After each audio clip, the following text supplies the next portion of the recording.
Alors il faut savoir qu'il y a des personnes qui ont donc, de par leur pathologie médicale, le droit à prétendre à un bon de transport sécurité sociale pour les transporter dans les établissements de soins.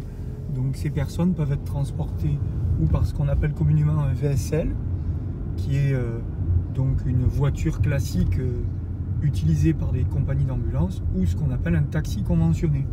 Donc c'est un taxi classique qui a demandé à être conventionné pour faire ce genre de transport. Et donc c'est une grande partie de l'activité des taxis, notamment sur une ville comme Montpellier, qui représente, on va dire, un gros pôle santé dans une région comme la nôtre. Alors en taxi, il y a tout qui compte. Le kilométrage qu'on parcourt et le temps qu'on peut avoir dans les embouteillages, etc., ou les bouchons, ou les feux, etc. Tout est pris en compte en taxi.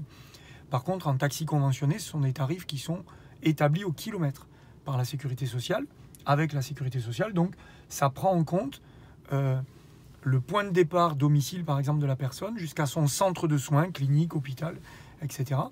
Et donc, par le trajet le plus court.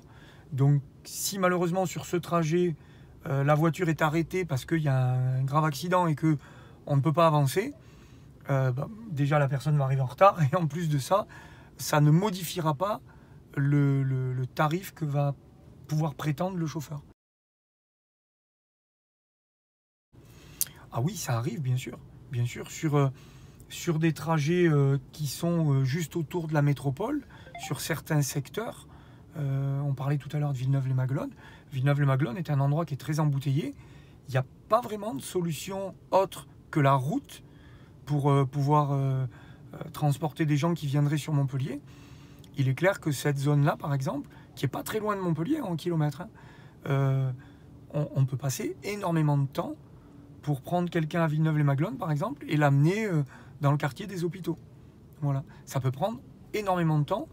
Et du coup, si on faisait le ratio de gain par rapport à un taxi ou un taxi conventionné, bien sûr qu'il y aurait une perte, oui, bien sûr. C'est pas des courses qui, malheureusement, peuvent être toujours rentables. Si jamais il y a beaucoup de bouchons, on va passer beaucoup de temps qui ne sera pas payé en tarif conventionné.